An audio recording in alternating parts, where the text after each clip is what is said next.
Pernah nggak sih kamu mikir, kenapa orang tua suka ngelakuin hal-hal yang kadang kita anggap aneh? Tenang, kamu nggak sendiri. Karena ternyata, ini dia fakta mengejutkan tentang kebiasaan orang tua di rumah. 1. Nyalain lampu siang hari? Dilarang. Nyalain lampu siang hari? Dilarang. Kalimat ini mungkin terdengar seperti teguran klise dari orang tua zaman dulu, tapi ternyata, kebiasaan ini menyimpan pelajaran penting tentang hemat energi dan kesadaran lingkungan yang sering luput di era modern. Di tengah budaya serba instan dan penggunaan listrik yang tak terkendali, larangan sederhana ini mengajarkan nilai yang jauh lebih besar, disiplin, tanggung jawab, dan kebijaksanaan dalam menggunakan sumber daya. Bagi banyak orang tua, terutama generasi yang tumbuh di masa sulit, menyalakan lampu di siang hari dianggap pemborosan yang tak perlu. Matahari masih bersinar terang, jendela terbuka, cahaya alami masuk rumah. Lalu untuk apa menambah cahaya buatan? Kebiasaan ini bukan soal pelit, tapi soal menghargai apa yang sudah ada secara alami dan memanfaatkan sumber daya dengan bijak. Dari sisi praktis, menyalakan lampu di siang hari jelas meningkatkan konsumsi listrik secara tidak perlu. Jika dilakukan terus-menerus, bukan hanya tagihan listrik yang naik, tapi juga berdampak pada jejak karbon rumah tangga. Di tengah kampanye global untuk penghematan energi dan pelestarian lingkungan, kebiasaan kecil seperti mematikan lampu saat tidak diperlukan menjadi langkah sederhana namun berdampak besar.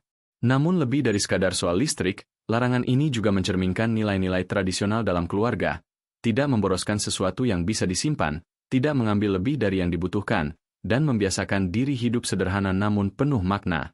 Jadi, saat orang tua tiba-tiba ngomel karena kita menyalakan lampu padahal siang bolong, cobalah melihatnya dari sudut pandang lain. Di balik omelan itu, ada ajaran lama yang tetap relevan. Hargai apa yang ada, gunakan secukupnya, dan pikirkan masa depan. Karena siapa sangka, mematikan satu lampu bisa jadi awal dari hidup yang lebih hemat, lebih sadar, dan lebih bertanggung jawab. 2. Bungkus makanan? Jangan dibuang. Kalimat ini mungkin terdengar sepele atau bahkan aneh di telinga generasi muda, tapi bagi banyak orang tua, terutama dari generasi lama, ini adalah prinsip hidup yang dipegang teguh. Plastik pembungkus roti, kantong kresek, hingga wadah makanan bekas, semuanya disimpan dengan rapi, dilipat, dan dipakai ulang, bukan karena tak mampu membeli yang baru, tapi karena terbiasa menghargai setiap barang, sekecil apapun. Di rumah-rumah banyak keluarga Indonesia, bukan hal asing melihat laci dapur penuh kantong plastik bekas atau bekas bungkus kue yang dilipat rapi di dalam wadah. Bahkan bungkus mentega atau kaleng biskuit sering bertransformasi menjadi tempat jahit, wadah kerupuk, atau penyimpan alat tulis. Di balik kebiasaan ini ada filosofi yang kuat. Semua barang bisa berguna jika dipakai dengan bijak. Lebih dari sekadar kebiasaan hemat, menyimpan dan memanfaatkan ulang bungkus makanan adalah bentuk nyata dari gaya hidup reuse, recycle yang kini digaungkan di seluruh dunia. Tanpa disadari, para orang tua sudah menerapkan prinsip keberlanjutan sejak dulu, jauh sebelum isu lingkungan menjadi tren global. Mereka hidup efisien, bukan karena dipaksa, tapi karena sudah tertanam nilai untuk tidak membuang sesuatu yang masih bisa dimanfaatkan. Dari sudut pandang lingkungan, kebiasaan ini sangat berdampak. Bayangkan jika setiap rumah tangga bisa mengurangi limbah plastik hanya dengan menggunakan ulang bungkus makanan. Jumlah sampah berkurang, alam lebih terlindungi, dan generasi berikutnya bisa belajar bahwa menghargai barang kecil bisa memberi pengaruh besar. Tentu, tak semua bungkus harus disimpan, kita tetap perlu selektif dan menjaga kebersihan. Namun, pesan moralnya tetap penting, jangan buru-buru membuang hanya karena terlihat remeh. Bisa jadi, yang dianggap sampah hari ini, adalah penyelamat fungsi besok. Jadi, sebelum membuang bungkus makanan ke tempat sampah, pikir 2 kali. Siapa tahu bisa jadi pembungkus bekal, lapisan pelindung, atau bahkan penyelamat darurat di saat tak terduga. Karena hidup hemat dan bijak bukan soal kekurangan, tapi soal menghargai lebih. 3. Penuh magnet dan kertas. Kenapa? Itulah pertanyaan yang sering muncul ketika seseorang membuka pintu dapur dan melihat kulkas keluarga. Penuh tempelan magnet warna-warni, kertas catatan, jadwal sekolah, foto lawas, hingga brosur diskon yang sudah kedaluarsa. Bagi sebagian orang, itu tampak berantakan. Tapi bagi banyak keluarga, terutama orang tua, kulkas bukan sekadar tempat menyimpan makanan. Ia adalah papan pengumuman rumah tangga, galeri kenangan, dan bahkan jurnal harian yang hidup. Magnet-magnet kecil itu datang dari berbagai tempat, oleh-oleh dari perjalanan, hadiah dari promosi produk, atau souvenir pernikahan kerabat jauh. Tiap magnet punya cerita, dan tidak sedikit yang tetap tertempel di sana meskipun fungsinya sudah lama terlupakan. Lalu kertas-kertas yang menumpuk, mulai dari daftar belanja, nomor tukang gas, catatan dokter, hingga gambar hasil coretan cucu yang masih TK.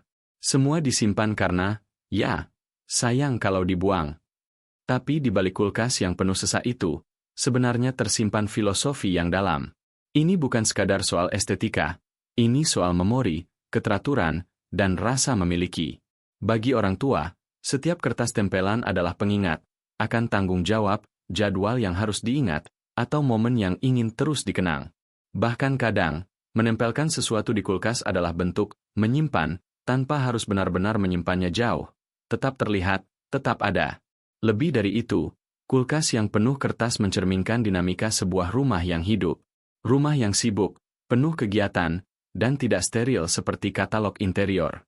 Rumah yang menyimpan jejak hari-hari yang berlalu, dari hal penting sampai hal kecil yang kadang konyol tapi berarti. Dan menariknya, meski tampak acak, banyak orang tua tahu persis, nomor tukang air di kiri atas, jadwal sekolah nempel di bawah magnet bunga, atau kartu dokter ada di balik foto lebaran. Semua tertata, dalam kekacauan yang teratur. Jadi, kalau kamu melihat kulkas penuh magnet dan kertas, jangan langsung mencibir. Di sana tersimpan cerita, kenangan, dan cara sederhana orang tua menjaga ritme hidup keluarga. Karena kadang, cinta dan keteraturan tak selalu terlihat rapi, tapi terasa, justru lewat hal-hal kecil seperti ini. 4. TV nyalakan, tapi nggak ditonton. TV nyalakan, tapi nggak ditonton. Kebiasaan legendaris yang pasti pernah kamu temukan di rumah orang tua. TV menyala dari pagi, volume sedang, kadang hanya menayangkan sinetron lama atau berita yang diulang-ulang. Tapi anehnya, tak ada yang benar-benar duduk dan menonton. Ayah sibuk di kebun, ibu di dapur, anak-anak di kamar. Lalu siapa yang nonton? Fenomena ini bukan soal kelalaian, tapi justru tentang kebiasaan yang penuh makna, meski kadang bikin geleng-geleng kepala. Bagi banyak orang tua, TV yang menyala bukan sekadar hiburan, tapi teman rumah. Suara dari layar memberi rasa ramai, mengusir sepi, menciptakan ilusi kehadiran orang lain meski sedang sendirian. Suara TV yang nyaring di ruang tamu itu seperti detak jantung rumah, tanda bahwa semuanya baik-baik saja. TV juga sering dijadikan latar suasana. Ibu memasak sambil dengerin sinetron, bukan nonton, tapi cukup tahu siapa yang selingkuh dan siapa yang jahat. Ayah baca koran sambil TV nyala, kadang protes, itu berita salah tuh. Padahal cuma dengar setengah. Lucunya, kalau kita matikan TV-nya, langsung terdengar. Loh, siapa yang matiin? Itu lagi bagus loh. Padahal jelas-jelas nggak ada yang ngelirik layar. Lebih dari sekadar kebiasaan, TV menyala tapi tidak ditonton juga mencerminkan cara generasi lama menjaga kenyamanan. Rumah yang sunyi dianggap aneh, bahkan bikin gelisah. Maka TV jadi solusi paling praktis. Sekali klik, suasana langsung hidup. Tidak butuh tontonan yang berkualitas. Yang penting ada suara, ada gambar bergerak, ada kehidupan. Namun di era sekarang, kebiasaan ini mulai dianggap boros dan tidak efisien.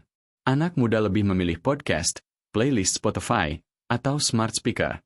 Tapi tetap saja, buat sebagian orang tua, suara dari TV analog dengan antena bengkok itu tak tergantikan.